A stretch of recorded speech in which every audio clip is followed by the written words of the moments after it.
In today's episode, we're going to talk about 5 things that you didn't know you need for your home recording studio.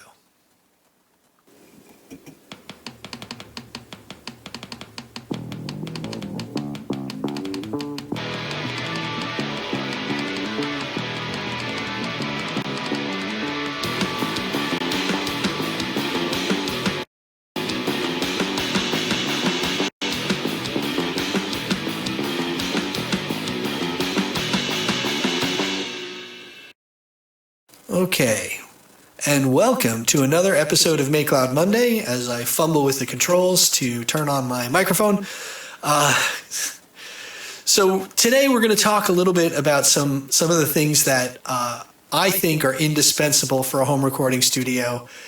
I've seen a number of different videos like this from all the typical people that you might expect, Rhett Shull and Paul Davids, and I'm sure you have other favorites of yours, Mary Spender, who like to talk about the things that you need. And I often find that they say things that to me are kind of painfully obvious, like an audio interface, patch cables, a microphone. I'm going to give you the benefit of the doubt and say that you probably know you need those things and have them already or understand why you need them and are scrimping up your pennies to be able to afford one. But once you have those things, I think there are a bunch of other things that are really important to be successful in a studio. Not that I'm a paragon of success in any way, but I find these things to be extraordinarily useful, and I can't imagine having a studio without them now that I do have them. So I'm going to share with you what they are. And the first one is right in front of your face. And it's right in front of my face. It's right here. This thing right here, this little mesh. It's called a pop filter. And I'm going to show you why it's called a pop filter and how it's helpful. So let's switch over to this view. And now we can see the Studio One session. And I'm going to just quickly record some sparkling vocals, and you'll see what the difference is. So first I'm going to record with the pop filter, and then I'm going to record without it. Pop, pop, poppity pop, pop, pop, pop, pop, pop, pop, poppity pop, pop filter. Pop, pop, pop, pop, pop, pop, pop, pop, poppity pop, pop, pop, pop, pop, pop, pop filter.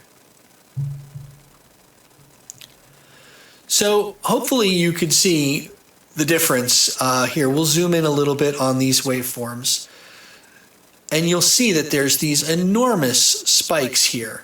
So this, here, I'll put in a cut in between the two. And so the first one is with the pop filter engaged, and the second one is without it. So there are still plenty of room for dynamics here within my beautiful pop singing. But if we look over here, you can see that there's just these massive spikes. And this can be a problem for a variety of reasons. First of all, it's not very pleasing to listen to those loud noises. But it can also really start messing with things like compression, and anything else that's looking for peaks and looking to react to peaks. So if you have dynamic equalization happening or anything that's analyzing your signal, it's going to see this waveform and it's going to overreact in this area, if you can see where I'm pointing right here in this first note here, because of this big transient. So just having a pop filter does that. And I'll just quickly demonstrate one more way that you can tell it's working. So if I blow on the microphone, you heard a little bit of breath noise. I'm sure you heard a lot more there. It's just a big difference. So I have one here. It's on this little gooseneck, so I can position it so that I'm hitting right in the middle of it, so none of my breath sounds or plosives are getting around it. I can put it an adequate distance from the microphone so that it reminds me if I get too close. reminds me to back up. So it's just a really useful tool. So I would say if you're going to have a home studio, get yourself a pop filter. And there are other kinds. This one is kind of a screen style pop filter. There are also ones that go over the microphone itself, and those can also be effective in reducing plosives. I prefer this one because if I want to record an instrument with the same microphone, it's so easy for me to just move it out of the way, and then I can put my instrument right next to it. I can move it to behind the microphone where it won't be in my way, whatever I want to do. So that is the first one. The second one is a good MIDI controller. And let me explain to you one of the reasons why I made this investment. I went for a long time without one, and there are two things that I really use my MIDI controller for. And you can use it for a lot more than that if you get a good one. But the first reason, which I pointed out in, I have a video called Drummies for Dummies, which talks about how I use my MIDI controller to do drum programming, is for drums. But the other one is for keyboards. Now, I do have a grand piano. It's actually not anywhere near here. It's right above me in my living room. But it is just not practical for recording. First of all, I'm really not a good piano player. I don't need that many keys. I'm not going to be playing 10 octave runs of anything or whatever. 8 octaves, however many octaves there are in a grand piano. And it's also like really loud. I'm recording this video at 12:31 in the morning. I'm pretty sure my family would not appreciate it if I started hammering away on a grand piano right now. But if I wanted to play something that sounded like a grand piano, which I will in a minute, I can do that. And before I had the MIDI controller, instead of doing it on the grand piano or on a keyboard, I was doing it on a keyboard, but I was doing it on this keyboard, which has no dynamics to it. There are no black and white keys, so I don't even remember which it was, like the Q2, W3, but the 1 didn't do anything and the 4 didn't do anything because that was one of the spots where there isn't a black key. It just was too confusing and it didn't work, and it was that's a keyboard for typing letters and stuff. So here, I'll quickly turn my camera around and I'll show you the MIDI controller that I have. And here it is. It's the Akai MPK 249. The 49 stands for 49 keys, so it's got, 49 keys. 49 keys. What is that, 4 octaves and a half or something? I don't know. It's enough. It's more than enough for me. I'm not going to be playing, like I said, all the way up and down the keyboard. And with the controllers on virtual instruments, I can play the top half of the piano, the bottom half of the piano, the middle half, however I want to do it, that's fine. And the keys are nicely weighted, so they're not just on and off like the keys on my computer keyboard. And they're full-sized, which is nice. And then you can also see over here, I have my drum pads. So there's a lot of other stuff on here. There's all these different faders and switches and stuff that you can assign different parameters. I don't do that. I just do that stuff in the DAW. These are things that are helpful for doing presets. I do use these transport controls to start and stop. So if I'm recording something on this instrument, either with the keyboard or with the drum pads, I might use these start, stop, and record controls. And then here's the drum pads, and you can see that they have different colors. It's a little hard to see, but like this one here, the red one is for kick drums. These 3 green ones are for snare sounds. There's cymbals in the yellow, and then the toms are purple up across the top. And then there's these different jog wheels here. One is centered and the other one is sort of free spinning. Again, I don't really bother with that kind of stuff. So let me just kind of show you what this keyboard does. Oh, and the other thing is that it's built like a tank. It's like 25, 30 pounds. It's a monster. So it's very sturdy. And just a single USB cable here for communicating and for power. So that's it. All right, let me switch back to another view. Okay, so I've moved the camera. So let's flip back over to the old Studio One session here. And first let's show off kind of what the drums can do. So what's nice is that when using a virtual instrument and a MIDI controller, you can actually map to different channels. So you can see that's where I have the kick drum coming in, and the toms are coming in on a different channel. You can see down here in the mixer. I'll point to where that is. And the hi-hats are on a different channel. So I can build my beats however I want.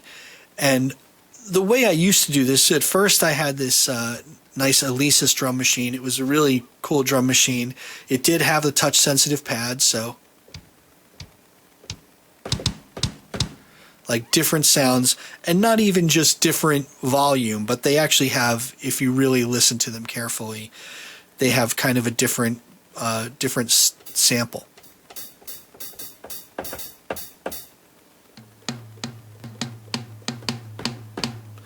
So the Alesis had the touch-sensitive pads, which was nice. But the problem with the Alesis is that it was just way too confusing for me. And it was just not very flexible, and I had a lot of trouble figuring it out. And really, probably the biggest reason is because, so hopefully now you can see that this is the mapping for, because unfortunately my webcasting software doesn't let me show pop-up windows.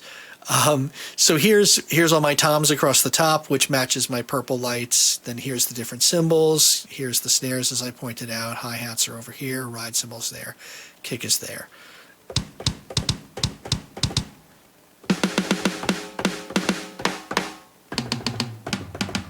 So just having the colors be the same was so helpful and so much easier than having to do it myself and save it as a preset. So that was a big reason for me to invest in this.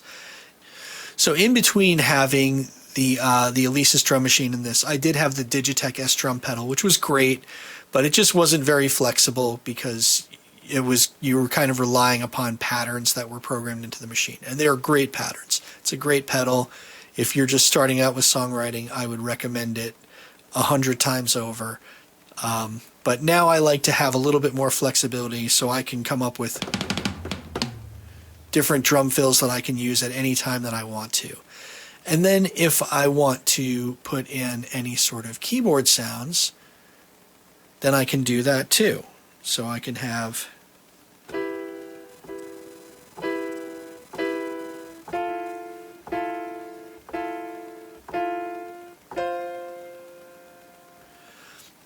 and again, with the weighted keys, I can have different intensity just tapping on the keys differently. So I would say a MIDI keyboard or a MIDI controller, at the very least, for me is an absolute must. So the next thing that I think is really important for you to have, if you're a guitar player, especially, I'm sure other instruments this might be true for, or any electronic instrument this is true for, but you want to make sure that you have some diagnostic tools that you can use to figure out what's happening with any instrument that you have. So I have this multimeter that I bought a while back. Here, I'll push it in a little closer. It's not really focusing. It has a lot of different features. It can do high voltage and lower voltage things, so I could actually use it for like home repair things and appliances and whatever if I wanted to. But mostly I bought it simply for stuff that's below 10 amps and just basically checking to make sure wiring on guitars was done correctly. And mostly it was because I was repairing my own guitars. But if you buy something used, I I'm famous for picking up $10 and $20 specials at yard sales and trying to rehab them and turn them into other things. So you can get something and then see, if it's not making sound. The simplest thing to do is what's called a continuity check. It's basically just making sure that electricity is getting from the place where you think it is to the place where you need it to be. And if it's not, then it might just be as simple as a cold solder joint, just basically a missed connection. Or if you are getting that, but you're getting it where you don't expect it, then you might have a short circuit. So sometimes you might have a component that's touching some copper shielding on the inside of a guitar cavity. My first kind of build from scratch guitar, I did that because the jack, it was a Strat style. When I plugged the cable all the way in, it was a little too close to the edge of the cavity, and the tip of the cable was sometimes touching the shielding. So I had to resolve that, and I was able to figure that out with just this and the help of some courteous, smart people on the internet. And then you can also use things like the ohm meter, and you can check the impedance on stuff and see if your pots are functioning correctly. So you might have continuity, but your pot may not be increasing and decreasing resistance in the way that it's supposed to. So it's really helpful. So I would recommend getting one of these, and I think this costs $30, which is not a tremendous amount of money to spend, especially if it saves you going to someone who's going to charge you $30 an hour just to open up a guitar and tell you, oh, it's just this one little solder joint. And fixing stuff like that, if you have a small soldering kit, which I also have, can be very inexpensive and kind of fun and cool. So consider getting yourself a multimeter if you're a guitar player. It'll help you figure out, why you're having problems if you're having them, and possibly solving them in a very inexpensive way. So the next thing on my list is probably the most fun one of all, and the one that you can use to try to convince the people in your lives who tell you not to buy things that you really do need them. And that is to have guitars in multiple different tunings. So I have a lot of different guitars in here, and sometimes you want a different guitar because it feels different, it has different tonal characteristics, but I also like having them just in different tunings at times because they force me to think about songwriting in different ways, or they make different types of playing a little easier. So, sometimes you might want to just play in standard tuning. So we're going to flip over to Studio One, and we're just going to showcase a couple different ways of playing the same 3 chords on different tunings and why you might want to do this. So I've got my Duesenberg plugged in. This is a standard tuning 6-string guitar, and if I were to play, wait here, I wanted to record these so we can listen to them differently. So here in standard, we're going to just play a couple of different chords. So here we go. Pop, pop, poppity pop. Ha, I forgot that was in there. Okay, that was vaguely hilarious. So we'll shrink down the scale of this a little bit. We'll go back to the beginning. We'll delete that. And we've muted that very silly vocal.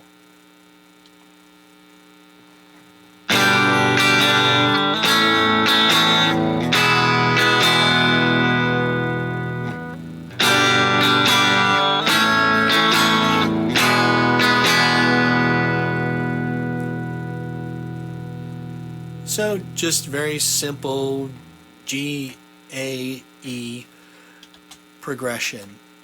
Now, what if we wanted to play that on a 12 string? Well, let's do it.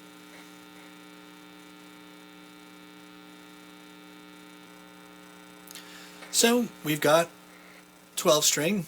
Here's our 12 string St. George. Oh, I bumped into my pop filter.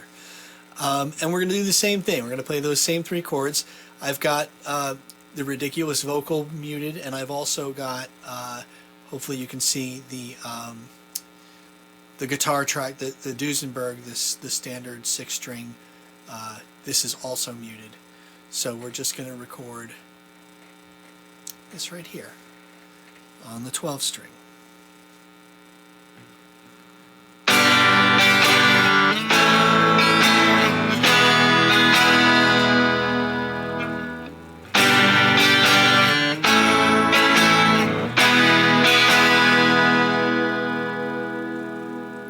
So that's a very different sound. Now, what if we wanted to do the difference between those two?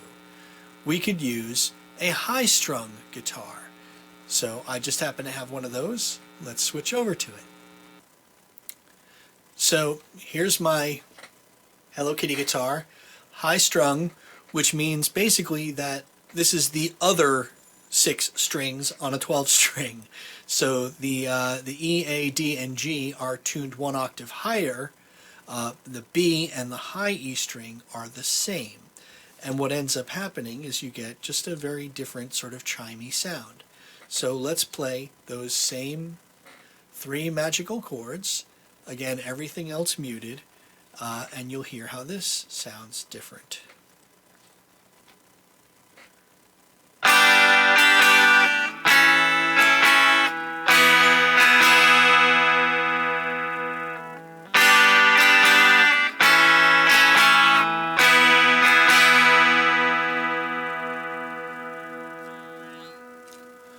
But maybe you don't always want everything to be in standard tuning, and that's fine too. So let's check out some alternate tunings, not just different tuning sound instruments. So maybe you feel like playing something in open G tuning, and I can do that here on my resonator, my Gretsch bobtail resonator, I think it is. And we're going to play the same 3 chords. Now there's going to be an octave change here because I can't get that low E when I'm tuned in open G. But you'll still hear, the different tonal characteristics that you get from having a completely different instrument. So let's go ahead and let's do it. Okay, because I'm recording this, I'm not even plugged in. This does have a pickup in it, but we're going to just use the old microphone, because that's why you get a resonator, is to play loud and let the room microphone catch it. Alright, here we go. This time for real.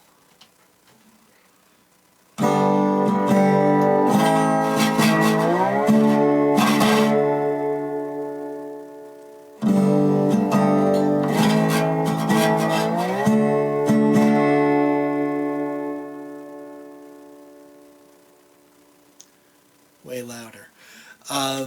So anyway, that's and we got those vocal sounds there at the end, which we can cut out.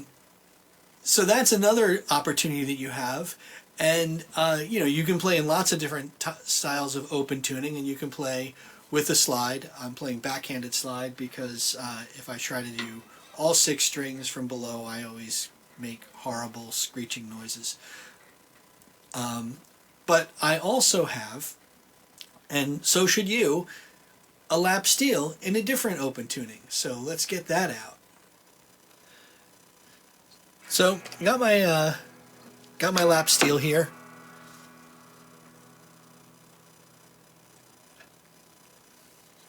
Call it Scrappy, my scrappy little nobody. You probably already knew this, but did you know that it's called a steel not because of what it's made of, but because of what it's played with?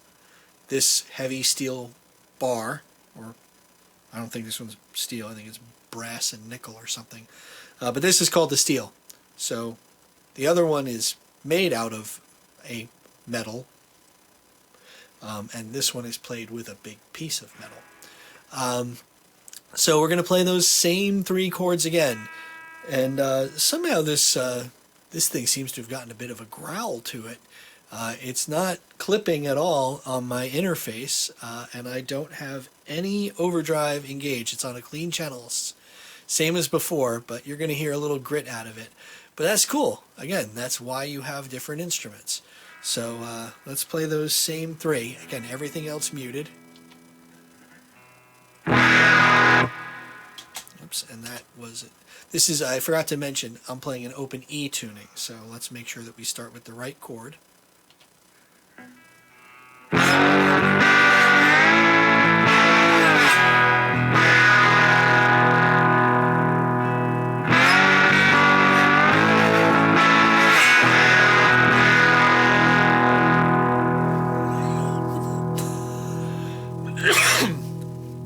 Pardon me. So you can see how having a lot of different tuning options gives you a lot of different possibilities, and you can play those same 3 chords.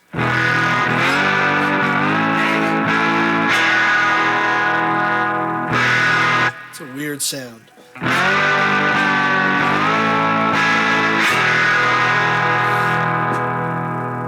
But it is pretty cool.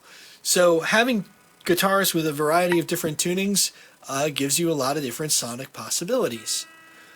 So we talked about pop filter, MIDI, multimeter, the different tunings on guitars. So what's number 5 on my big list? Well, number 5 on my big list is a piece of software that's a pretty recent addition, and it's called LOUDness meter. And I'm going to show you why this is important, but I'm going to have to bring up some mastering sessions for the new album that I can share with you to explain why. So just give me 1 second on that. Okay, so here it is. Here's the last thing. And I've opened up the mastering session for the next album. And in it, you can see, if I zoom all the way out, so it's got, right now there's 15 tracks on there. And we're looking at track number 9. And if you look at it, it just looks like a woolly caterpillar. There's no dynamics to it at all. And even as we zoom out, it's a little hard to tell whether this is just a wall of noise or whether it actually has some dynamic peaks and valleys to it, and if it's going to sound good in a mastering session. So one of the tools that you can use is this loudness meter. So let me flip over to my display capture, and hopefully now you can see this. And here we'll toggle between these two. So you can run this as a plugin, and it will behave just like any other metering software. So right now you can see that my voice is generating some sounds in it. You can see there's a meter here on the left side. This is measuring loudness. It's doing a rolling histogram there, and that's fine. But what's really cool about this is what you can do once you have a mix down. So some of the features of this particular one, you can pick what your target is going to be. So Spotify, it'll tell you whether or not your things are meet their various standards. Same thing for Apple Music or whatever. So let's set it on Spotify right now. And then this is my favorite feature. So if I come over here to my mix down for that same song, Oh Yeah, if I just drag it onto here and let go, in 25 seconds, it's going to give me a complete readout of all the loudness characteristics for that song, including the dynamic range. So we're just going to sit here and wait for it to be done. And in addition to giving us that data in real time, it also gives us the ability to download it as an image so that we can analyze it later. So here it is. Here's all of our data. This is the histogram for the whole song. You can see the red here is where it's too loud. So it's kind of showing you in the red here, minus 12.5 LUFS is different than the Spotify target range, which if we look at where are the target ranges? I forget. But the target range for Spotify is 14. Where did I saw this just moments ago, and I can't remember where it is. Okay, well, anyway, it's in there somewhere. And you can also do stereo and surround sound and Dolby Atmos. I don't even know what half that stuff means, so I'm not going to worry about it. But here's the loudness graph. So here's where, and you can see even which parts of the song. So I can zoom in. I can change the time scale of this. So I can look just at, here's the section where it's not too loud, and here's a section where it is too loud. So I can look at exactly what the timestamps are. But here, let's spread it back out. Wait, why are we? There we go. So 1 minute at a time. So here you can get a sense of where it's too loud, where it's not loud enough, starting at 0. And then if we look at the dynamic range, we click on this right here.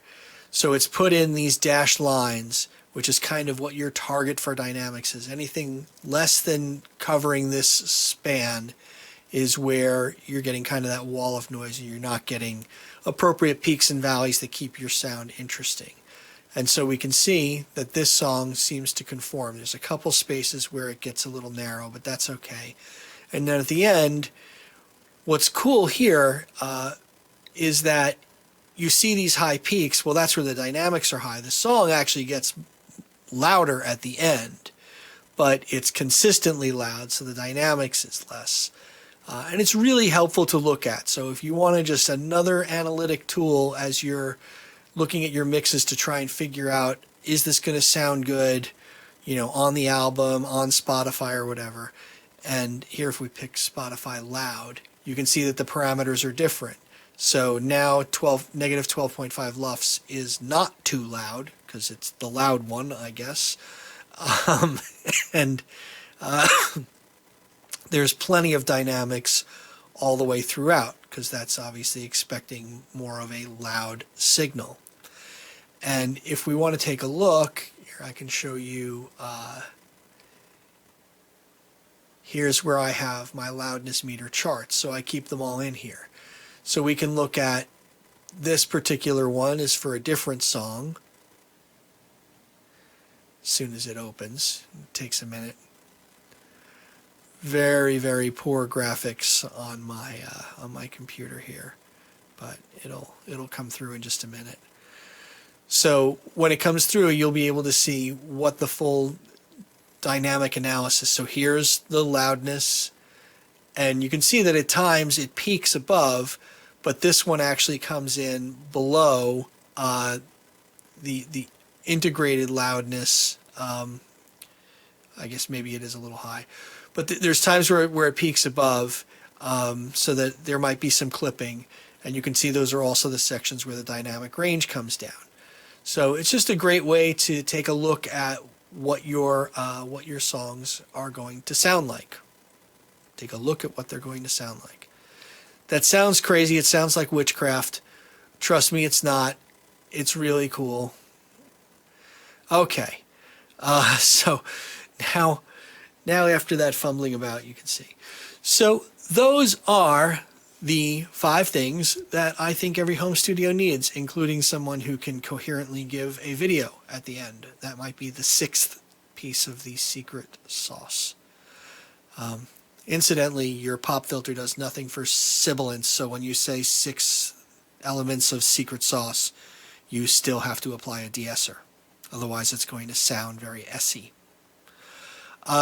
All right, so if you've stuck with me this long, God bless you, because this was probably rambling and a little bit strange.